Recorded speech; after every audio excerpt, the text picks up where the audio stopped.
I, 28 Mem, need advice about my girlfriend Emma, 26F, and her friend from a dating app. I've always been a bit of a late bloomer when it comes to relationships. Growing up, I was the shy, awkward kid who spent more time with books than people. It wasn't until college that I really started to come out of my shell. Even then, I only had a couple of short-lived relationships that never got too serious. After graduation, I threw myself into my career as a software developer. I was doing well professionally, but my personal life was pretty lacking. My friends kept trying to set me up, but nothing ever clicked. I was starting to wonder if maybe I just wasn't cut out for relationships. Then about a year ago, everything changed when I met Emma. It was at a housewarming party for my buddy Steve. I almost didn't go. Large gatherings still make me a bit anxious. But Steve practically begged me to be there. I'm glad he did, because that's where I first laid eyes on Emma. She was Steve's co-worker, and from the moment I saw her, I was captivated. Emma had this infectious energy about her. She lit up the room with her laugh and seemed to effortlessly work the crowd. I watched from across the room, too nervous to approach her. Steve, being the wingman he is, noticed me staring and decided to introduce us. To my surprise, Emma and I hit it off immediately. We spent hours talking that night, discovering we had so much in common. We both loved true crime podcasts, had a weird obsession with obscure 80s movies, and shared the same dry sense of humor. By the end of the night, we'd exchanged numbers. I texted her the next day, fully expecting to never hear back. But to my shock, she responded right away. We started hanging out regularly after that, grabbing coffee, watching movies, just enjoying each other's company. At first, things were purely platonic. I was honestly just thrilled to have made such a great new friend. But there was undeniable chemistry between us. One night, about a month in, after a few too many drinks, we ended up kissing. It was amazing, but in the morning we both freaked out a bit about potentially ruining our friendship. We had a long talk and decided to keep things casual. Neither of us was looking for anything serious at the time. Emma had just gotten out of a long-term relationship a few months prior and wasn't ready to jump into another one. I was still dealing with some self-esteem issues from my lack of relationship experience. Friends with benefits seemed like the perfect solution. For the next several months, that's exactly what we were. We'd text almost daily, see each other a few times a week, and had incredible physical chemistry. Gradually, I started developing deeper feelings for Emma. She was everything I'd ever wanted in a partner: smart, funny, ambitious in her career as a graphic designer, and we just clicked on so many levels. I found myself looking forward to our time together more and more. I tried to ignore these growing feelings at first. I kept reminding myself that we had agreed to keep things casual. Plus, I was terrified of ruining what we had. Emma had become such an important part of my life. I couldn't bear the thought of losing her completely if she didn't feel the same way. About 4 months in, Emma casually mentioned she was still using dating apps and talking to other guys. It felt like a punch to the gut, but I knew we weren't exclusive, so I didn't say anything. She'd occasionally mention matches or guys she was chatting with. I pretended to be cool with it, but inside, I was getting more and more jealous. I started to withdraw a bit, pulling back from our usual level of contact. Emma noticed and asked if everything was okay. I made up some excuse about being busy with work.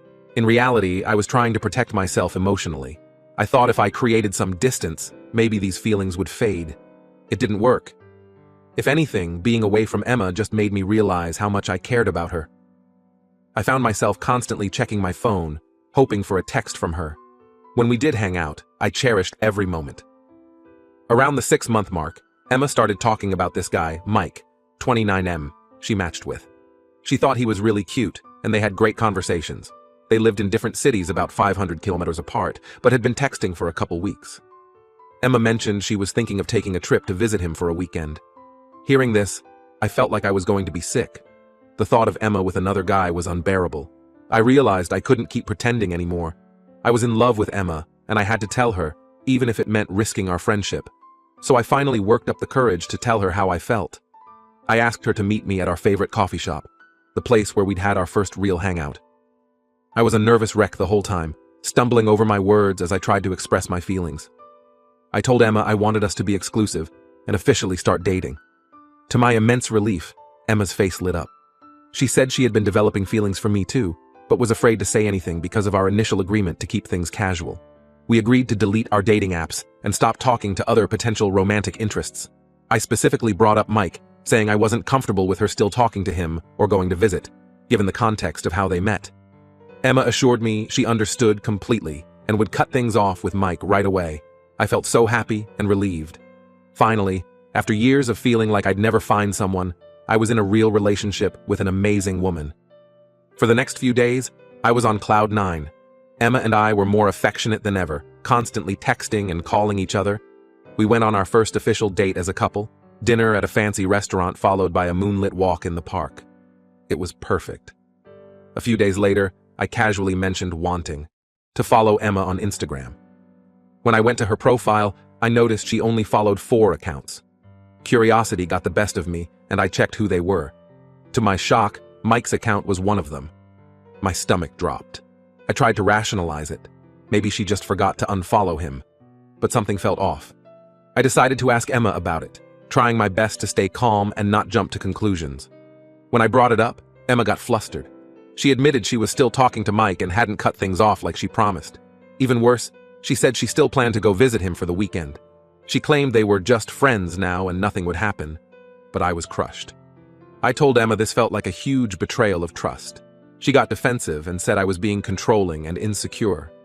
According to her, I should be fine with her having male friends and going on trips with them. She accused me of not trusting her. I tried to explain that this wasn't about her having male friends in general. It was about the specific context of her relationship with Mike. This wasn't some long-time platonic friend. It was a guy she matched with on a dating app literally weeks ago with romantic, sexual intentions. Now, she expected me to be cool with her having sleepovers at his place. We went back and forth for hours. Emma insisted I was overreacting and that I needed to work on my jealousy issues. I felt like I was going crazy. Was I really being unreasonable here? I'm at a total loss. I thought Emma and I were finally on the same page about our relationship. Now I feel like everything we talked about meant nothing to her. I want to trust Emma, but her actions are making that really difficult. Part of me wonders if I'm just not cut out for relationships after all. Maybe my inexperience is making me too clingy or insecure. But another part of me feels like this is a major red flag I shouldn't ignore. I don't know what to do. Should I try to get past this and accept their friendship? Or is this a sign that Emma and I want different things? Any advice would be appreciated. I really care about Emma and don't want to lose her, but I also don't want to be a doormat. Update 1. Thanks everyone for the advice and support on my last post. A lot has happened since then, so I wanted to give an update. After reading the comments, I realized I needed to have a serious talk with Emma about boundaries and trust. I spent hours agonizing over what to say, writing and rewriting a script in my head. Finally, I asked her to come over so we could talk in person. When Emma arrived, she could tell something was wrong. I took a deep breath and laid it all out. How hurt I was by her continued contact with Mike and her plan to visit him. I explained that while I'm fine with her having male friends in general, this specific situation made me very uncomfortable given how they met and the context. Emma got really defensive at first. She accused me of being controlling and said, I was trying to dictate who she could be friends with. We argued back and forth for a while, with her insisting Mike was just a friend and I had nothing to worry about. I tried to stay calm, but I could feel myself getting more and more frustrated. I brought up how she had initially agreed to cut contact with Mike when we became exclusive. Emma claimed she had intended to, but then felt bad about ghosting him. According to her, they had developed a real friendship, and it didn't seem fair to cut him off completely. We went around in circles for what felt like hours. Emma kept insisting I was being irrational and needed to work on my trust issues. I felt like I was going crazy. Was I really being that unreasonable? Finally, in desperation, I asked Emma how she'd feel if the roles were reversed. If I was planning a weekend trip to stay with a woman I'd met on a dating app right before we became exclusive. That seemed to get through to her a bit. She got quiet for a moment, then admitted she probably wouldn't like that either. That opened up a more productive conversation. We talked about our different views on boundaries in relationships. I shared more about my past insecurities and how they were affecting my reaction to this situation. Emma opened up about her fear of losing her independence in relationships. In the end, Emma agreed that continuing to talk to Mike and planning to visit him was inappropriate now that we were in a committed relationship. She promised to cut off contact with him for real this time. I felt relieved and hopeful after our talk. Emma seemed to genuinely understand where I was coming from. She deleted Mike on social media and showed me that she had sent him a message explaining she couldn't stay in touch anymore. Things were good for about a week after that. Emma was extra affectionate and attentive. She'd send me cute messages throughout the day and made an effort to plan special dates for us. I started to think maybe we had worked through the issue and come out stronger for it. Then last Friday, Emma told me she was going out of town for the weekend to visit her sister. I didn't think much of it at the time. Emma and her sister were close, and they tried to get together every few months. But as the weekend went on, something felt off. Emma's texts were less frequent and shorter than usual. When we did talk on the phone, she seemed distracted. I tried to shake it off, telling myself I was being paranoid. Then, on Saturday evening, I decided to surprise Emma with a video call. I thought it would be nice to see her face and maybe chat with her sister too. When Emma answered, I could immediately tell she wasn't at her sister's house. The background looked like a hotel room. She seemed flustered and made up an excuse about her sister's place being fumigated, so they got a hotel for the night. I had a sinking feeling in my stomach. I asked Emma to turn the camera around and show me the room. She refused and got angry, accusing me of not trusting her. We argued for a few minutes before I heard a male voice in the background ask, "Is everything okay?" My heart dropped. I recognized the voice from videos Emma had shown me before. It was Mike. She had lied about visiting her sister and secretly gone to see him anyway. I was absolutely gutted. Emma started crying and admitted everything. She swore nothing physical had happened yet, but she just needed to see Mike in person to get closure. She begged me to forgive her and said she'd come home right away. I was too shocked and hurt to even respond. I just hung up the call and sat there in stunned silence for a while. Then the anger started to set in. I sent Emma a text telling her not to bother coming back and that we were done. I blocked her number and on all social media. The past couple days have been really rough. I've been oscillating between crushing sadness and intense anger. I keep replaying everything in my head, wondering if there were signs I missed. Part of me wants to hear Emma's explanation, but I know I can't trust anything she says at this point. I know I made the right choice ending things, but it still hurts like hell. I really thought Emma was different. I let myself be more vulnerable with her than I ever had with anyone before. Now I feel like such a fool for trusting her. I'm trying to keep busy to distract myself. I've thrown myself into work and started going to the gym every day. But when I'm alone at night, it all comes crashing back. I can't help wondering, was any of it real? Did she ever really care about me at all? I know logically that this isn't my fault. Emma made her choices, but I can't help second-guessing everything. Maybe if I had been more understanding about her friendship with Mike, she wouldn't have felt the need to lie. Or maybe I should have trusted my gut earlier when things felt off. I'm not sure where to go from here. The thought of trying to date again someday feels overwhelming. I'm not sure I'll ever be able to fully trust someone again after this. For now, I'm just trying to take it one day at a time. Update 2. It's been about a month since my last update, and unfortunately things have only gotten messier. I thought blocking Emma and cutting contact would be the end of it, but I was wrong. For the first couple weeks after the breakup, I was a mess. I could barely eat or sleep. I was going through the motions at work, but my mind was constantly replaying everything that had happened with Emma. I kept wondering if I had overreacted or if there was some explanation that would make it all okay. My friends were great during this time. They took turns checking in on me, bringing me food and trying to distract me. Steve, the friend who had originally introduced me to Emma, felt especially guilty. He kept apologizing for ever bringing her into my life. I assured him it wasn't his fault, but I could tell he still felt bad. About 2 weeks post-breakup, I started getting messages from an unknown number. At first, I ignored them, assuming it was Emma trying to contact me from a new number. But curiosity got the best of me, and I finally read them. It turned out to be Mike. He said he felt guilty and wanted to come clean about some things. According to Mike, he and Emma had been in contact the entire time, even after she supposedly cut things off. They'd been sexting and video chatting behind my back for weeks. He sent me screenshots as proof. What's worse, Mike said Emma had actually visited him twice before the weekend I caught her. She'd lied about work trips to sneak away and see him. They had slept together both times. I was completely blindsided. I knew Emma had betrayed my trust, but I had no idea the extent of her deception. It made me question everything about our relationship. Were there other lies I didn't know about? Had anything between us been real? I didn't know whether to believe Mike at first. Part of me wondered if he was just trying to cause drama.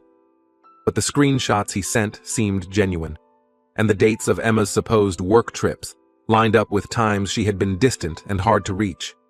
After agonizing over it for a day, I decided I needed to hear Emma's side of the story. I unblocked her number and called her. She sounded surprised but happy to hear from me. I cut right to the chase and asked her about what Mike had told me. There was a long pause, and then Emma broke down crying. She admitted it was all true. She said she had developed real feelings for Mike, but was confused because she cared about me too. She claimed she never meant to hurt me and had planned to end things with Mike after that last visit.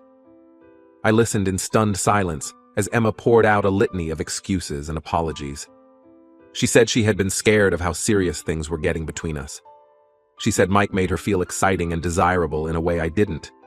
She swore she had realized she truly loved me and would do anything to fix things.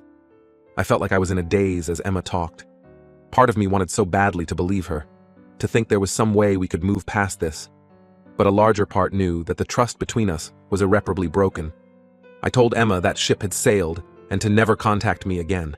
I blocked her number once more and thought that would finally be the end of it. I spent the next few days in a fog, trying to process everything I had learned. But a few days later, Emma showed up at my apartment unannounced. She was hysterical, saying she couldn't live without me and would do anything to fix things. I told her to leave, but she refused. Emma camped out in the hallway outside my door for hours, alternating between crying and yelling. My neighbors started complaining about the noise. I finally had to call the police to have her removed. Watching her be escorted away in tears was one of the hardest things I've ever done. The next day, I started getting bombarded with calls and messages from Emma's friends and family.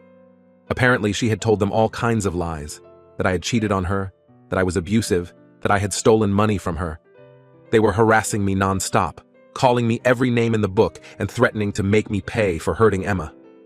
I was shocked and hurt by these accusations. I had always gotten along well with Emma's loved ones. Now they were treating me like some kind of monster. I tried to explain my side of things, but no one wanted to hear it. They were convinced I was the villain in this story. I've had to block dozens of numbers and lock down all my social media. Some of Emma's more zealous friends even showed up at my workplace, causing a scene in the lobby. My boss was understanding, but I could tell he was concerned about how this drama might affect the company. I'm seriously considering moving to get away from all this chaos. The thought of starting over somewhere new is both terrifying and appealing. I never imagined Emma would stoop so low or cause such havoc in my life. I'm angry, hurt, and frankly, a little scared of what Emma might do next. I've started documenting everything, saving threatening messages, recording incidents of harassment. I'm looking into getting a restraining order, both against Emma and some of her more aggressive friends. This whole situation has become such a nightmare. I keep asking myself how I got here. Just a few months ago, I thought I had finally found real love and happiness with Emma. Now my life feels like it's falling apart. I'm trying to stay strong, but some days it's hard to even get out of bed. The betrayal and lies from Emma were bad enough, but now having my character assassinated to everyone we know is almost unbearable. I feel so alone and misunderstood. My own friends and family have been supportive, but I can tell they're getting tired of hearing about all this drama. I don't blame them. I'm tired of living it. I just want it all to be over so I can move on with my life. For now, I'm taking things one day at a time. I'm focusing on work, trying to maintain some sense of normalcy. I've started seeing a therapist to help process everything that's happened. It's helping, but I know I have a long road ahead. I'm not sure what the future holds, but I know I can't let this experience define me. Someday, I hope I'll be able to trust and love again. But for now, I'm just trying to weather this storm and come out stronger on the other side. Update 3. It's been about 3 months since everything went down with Emma, and I'm finally starting to feel like my life is getting back to normal. The road hasn't been easy, but I'm making progress day by day. After Emma's stalking behavior and the harassment from her friends and family, I did end up getting a restraining order against her. It was a difficult decision, but ultimately necessary for my peace of mind. The process was stressful, having to recount all the painful details in court, but worth it in the end. The restraining order seemed to finally get through to Emma that it was over for good. The harassment from her circle died down as well, though I still get the occasional nasty message from a mutual acquaintance. I also ended up moving to a new apartment across town just to have a fresh start away from all the memories and drama. It was a hassle, but ultimately worth it. My new place is smaller, but it feels like a sanctuary. I've been enjoying decorating it and making it my own. I've been in therapy to work through everything that happened. It's been really helpful in processing my emotions and rebuilding my self-esteem. I'm learning to trust my instincts more and set healthier boundaries. I'm not ready to date again yet, but I'm getting to a better place. Work has been a good distraction throughout all of this. I threw myself into a big project, which paid off with a promotion last month. My boss pulled me aside to say he was impressed with how I handled myself professionally despite all the personal turmoil. It felt good to have that recognition. One positive thing that came out of all this: I've reconnected with some old friends I had drifted away from while I was with Emma. They've been incredibly supportive through everything. We've been having weekly game nights, which has been a great way to stay social and have some much-needed laughs. I ran into Mike at a coffee shop last week, which was awkward, but surprisingly civil. He apologized again for his role in everything and said he felt terrible about the whole situation. Apparently Emma had been lying to him too about the nature of our relationship.